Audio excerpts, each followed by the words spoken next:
All right, thanks everybody for joining me. This is Mike Volkin with Freelancer School. Today we've got a really exciting guest for us. God, I hope I pronounced his last name correctly. K Enagonio, is that correct? Enagonio, yeah. Enagonio, dang it. I even practiced it.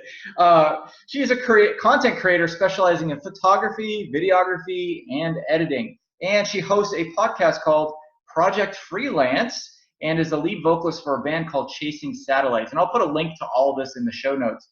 Aside from freelancing for brands like Sigma Lenses, going behind the scenes at NASA, which, by the way, I grew up like less than a mile from NASA. Amazing. I'd like to hear your thoughts about that off the record. And she's also done behind the scenes stuff at UFC, super cool, and content creation for various companies. She creates and edits her own content on YouTube, which is youtube.com/just the letter K, and she sells stock photography for passive income. So welcome to the show. Hey, what's up, man? Happy to be here. Thanks for having me on. So obviously successful freelancer. How did you get started as a freelancer? Well, this is only supposed to be 15 minutes, so I don't know how I'm going to cram this in here. But so I started as a freelancer when I was 18 years old. I was living in Abu Dhabi, Dubai area. My dad works for an oil company, so when I was 16, he moved the family overseas. So when I was 18, my mom took me skydiving for my high school graduation present and my 18th birthday. And while we were waiting for our little DVD that they make you, they like film for you and they make you a DVD. So while we were waiting, a skydiver that we were sitting next to was looking through his footage. And I asked what he was doing, and he said, "Oh, I want to make a reel, but I don't know how to edit." And I had been making YouTube videos. So I was like, "I can edit your video right now. Give me your laptop." So I edited his video for him, put music on it, gave it back to him, and a week later they called me and they were like, "Hey, do you want to come intern at the skydive drop zone as a videographer?" And I was like, "What? That's the coolest thing ever." So I got an apartment in Dubai, started going to film school, and I was interning at the skydive drop zone and went to a photography course, met the photographer that was hosting the course, and he asked me to be an assistant on a sports car photography shoot he was doing. So that was my first like freelance gig. I got to assist a photographer shooting Maseratis out in the desert with Formula One race car drivers, and That's awesome. my mind was blown. So that's how I got started as a freelancer. And I just kept shooting, moved to Australia, started shooting live music. And then I started going on tour with bands. And so it just kind of grew from there. That's so cool. And you weren't out thinking that you were going to be a freelancer. It kind of just happened, right? Yeah, exactly. I just kind of fell into it. I was in the right place at the right time, and I made myself an asset immediately, just by offering to edit this guy's video for him. And I've done the skydive with the video, and I think that's the coolest thing. I'm so glad I got my first jump and only jump on video, so I can see how scary it actually was. Can you tell me about your inspiration for the blog and the podcast, justtheletterk.com? Yeah, so inspiration for my blog at justtheletterk.com, I write a lot about urban exploration. I like to explore abandoned places, and I've been doing that since I was a kid. My older brothers and I would go walk around in the woods, and I remember stumbling upon this abandoned house, but there was no house. It was just the pieces of furniture, a dishwasher, a dryer, like situated as if there were a house there, but there was no actual structure. It's like Blair Witch stuff, right? Like there. Blair Witch in the woods, right? Exactly. Like probably shouldn't have been out there, but it was my introduction to urban exploration. And after trying to find blogs about urban exploration, I found a few, but I really wanted to talk more about that because it was something I really loved doing. It was a place where I could put my photos up and the story. So I started talking about urban exploration on my blog. And then the more I travel as a freelancer, I do blogs about travel stuff as well. Very cool. So that's the inspiration for the blog. And then the podcast, I just wanted a platform where I could give back to my fans that follow my stuff that want to be freelancers themselves. So on Project Freelance, every week I have a different guest on to talk about how they built their career as a freelance, whatever it is they do. Cool. That's great. So obviously you talk to a lot of freelancers. I think the largest contingent of freelancers are writers. I think just behind that are videographers, photographers, right? So any tips for our freelancers on how to separate themselves from the ever-growing crowd of other people who wish to be freelancers? Because there's so many so many great things about being a freelancer. People hear it and they go into their, 8 to 5 job that they hate in their cubicle, and they want to be like us, right? So they join. More and more people are joining the freelance workforce, gig economy every year. How do you separate yourself from that crowd? So for me personally, I don't focus on like just weddings or just corporate work or just one type of thing. I focus on a multitude of types of projects. I'll do a sports event, and then I'll do a conference, and then I'll do interviews and testimonials. And, I don't put myself in one basket. So that's one tip that I would give other freelancers. Like if you have multiple skills within your freelance, whatever community it is, Yeah. the better off you're going to be, but the other thing is like, your personal style should always shine through. Like for me personally, I'm really known for my B-roll that I use in my videos, like the type of B-roll I film. I focus a lot on details. So for example, I recently went to Rhode Island and I made a vlog about how to vlog in public without getting people in your shots. And so I focused on the details of this mansion that I was touring.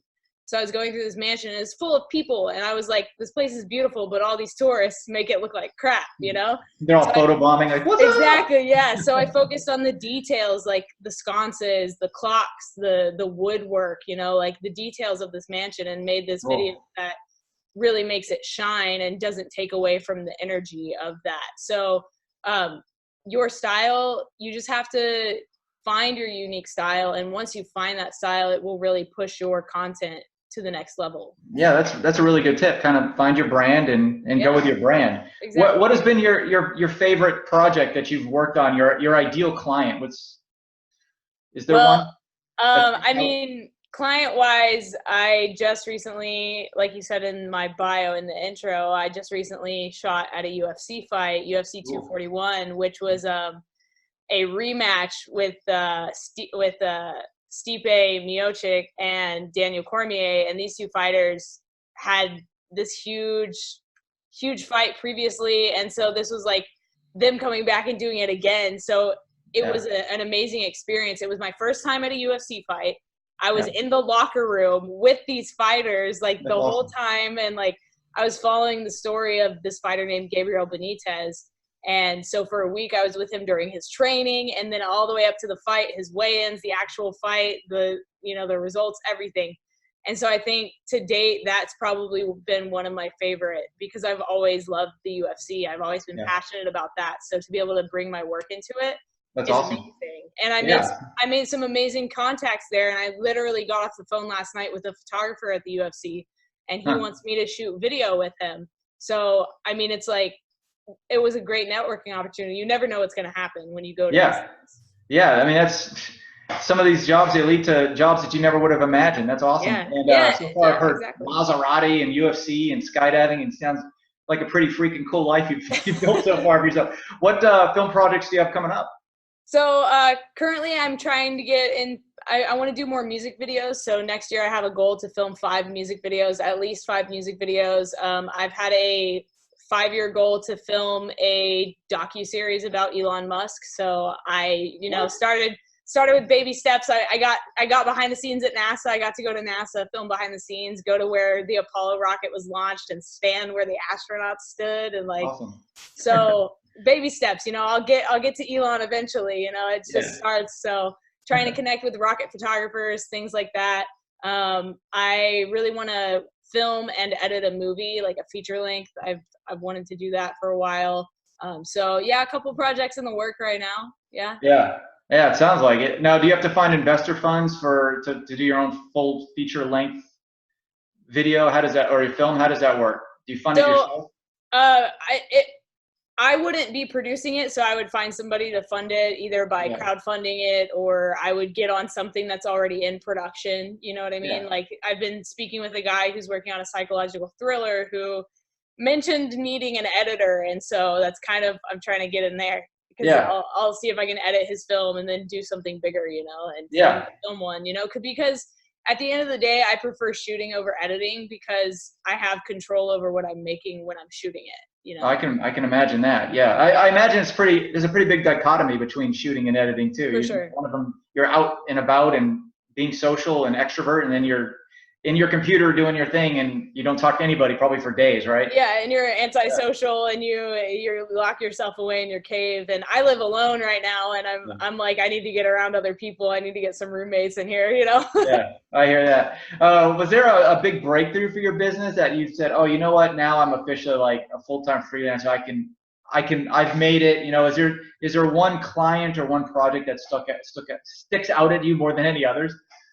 So a couple of years ago, well, okay, I don't know if your listeners or you personally know of a band called Flyleaf. They were a female-fronted Christian rock band, and the female vocalist, also, her name's Lacey Sturm. She also could scream, and I'm a metal screamer. So I looked up to her as a vocalist, and she broke away from her band Flyleaf and started a solo project. And I was on tour with a band, and her new project was playing all the festival dates that the band I was working for was playing. Oh, so wow. I was like, okay, I'm going to shoot my band that I'm working for, and then I'm going to go shoot Lacey Sturm and her band because I want to work with her one day. She's like my fucking hero. Sorry, Yeah, why not? yeah, she's my hero. I got to work for her. And so I shot her at every festival date that I saw her at and made a connection. And then the last week of tour, her manager called me and asked me if I could fly out to Pittsburgh and film a music video for her first single. No kidding. And just like that. Just like that. That's great. He like gave me the budget for it, which was more money than I had ever seen, you know. Wow. Yeah. Because she had full control over her music and the vision, and so it was like her first time doing a project not under a label, so she had full control over it. So they had a budget for it, and I was like, yeah, let's do this. So I flew out to Pittsburgh. I was there for 4 days. We filmed this music video, crammed this in, and the video now has almost 4 million views on YouTube, and it's like one of my most viewed videos I've ever made. And it's like, and it was such a life-changing experience for me, you know, getting to work with one of my heroes on a personal basis, you know, and so I had a great time doing that. And then after that, I got an offer to go on tour and cover an entire summer tour festival called Vans Warped Tour for a magazine called Alternative Press Magazine. And so I got to host the videos, film the videos, and edit the videos all while on tour for 7 weeks. No kidding. Yeah. Do you have an assistant or anything that helps you with all this stuff, or? No, I've done everything myself. I don't think I make enough money to have an assistant yet. You know, oh, really? I can't, well, I don't justify it. I can't justify it because I still feel like I can do everything myself at this point. Yeah, I'll tell you, your life will change once you figure out how to, you know, let go a little bit and get an assistant. Do I've heard that. I know, trust me, I've been at that point where it's like, oh man, I just feel like I should do it myself, but I don't know. There's a lot of this. That's a tough one because my job, a lot of marketing is data related and a lot of yours is artistic related. So you kind of have to let go a little bit of, if you have an assistant, it's not as easy for you as it is for me because you have to keep that artistic integrity that you would expect to deliver to a client, right? And like, how do I have an assistant email someone the way I would email them? Yeah. You know what I mean? Like, I have a tone when I email people. Yeah, exactly. Well, so you know what? You're in probably the top 5 or even 1% of freelancers trying to make it out there. Do you have any advice for someone? Actionable tips that any freelancer could do that says, you know what, just, you know, do this to be successful, or this is what I recommend. Do you have anything, kind of a takeaway for our audience? You have to find what you love and let it consume everything that you do. It has to become a part of your life. Like I work from home, which is, you know, I'm very fortunate to be able to do that. I have a job that allows me to work from home. I'm wearing sweatpants right now. It's amazing. But by working from home, it also comes with this like guilt. I know. We're not always working. Like if I watch a YouTube video, I'm like, oh my God, but I could be editing a video. Right I know, exactly. So it comes with that. But I mean, finally taking that jump to freelance and do it for yourself and make your own dreams come true and make your own vision come to life is like the greatest reward in the world, you know? And not everybody gets to do that. So if you have a skill or a trade, it doesn't have to be videography. I recently talked to a friend of mine who's a welder, you know, and he's a freelance welder and he does iron work and builds gates and cool structures and buses and stuff. You just have to find what you love and let it consume you. And the more you do it, the more you practice your trade, the better you'll get at it, obviously. And another actionable tip would be, honestly, like a real actionable tip that I can tell you guys that I learned from my dad and I'm working on currently. If you're trying to freelance, save up a year's worth of rent before you quit your job. Because if you can save up a year's worth of rent, especially in California, for me, that's like 25 grand, dude, a year. Because that's, I mean, rent is expensive out here, you know? So if you can save up a year's worth of rent, then you'll be financially stable and you'll be able to make that jump and you won't feel terrified to do it. You know, you'll have a foundation to fall back on, a cushion. Exactly. Yeah. Where are you at in California? I'm in Costa Mesa right now, but in December, I'm probably going to be moving into a house with some other creators, a little bit north of LA. So I'm kind of looking forward to that, to have more creative flow and have that extra input, you know, to kind of push me even more to make better things and do more things. Yeah. Yeah, that's a good point. And, you know, you mentioned guilt, you know, watching YouTube. I'm a tennis player. I'll go and play tennis. Like, man, I should be working like everybody else I know. But you know what? I started making goals, and you know, once you start making your goals, you think, oh, maybe the guilt will go away. No, it still doesn't. You feel blessed. It's more being blessed than guilt. Like, this is what I can do, and nobody's telling me not to do it. You know, it's like, for sure, your boss isn't telling you you can't be on your phone at the office. Like, and your boss also isn't telling you that you shouldn't be working on Saturday. But you know, sometimes we have to do that to get ahead. So yeah, there's no office hours. So how can our audience learn more about you? Where can we follow you and get some more of your advice?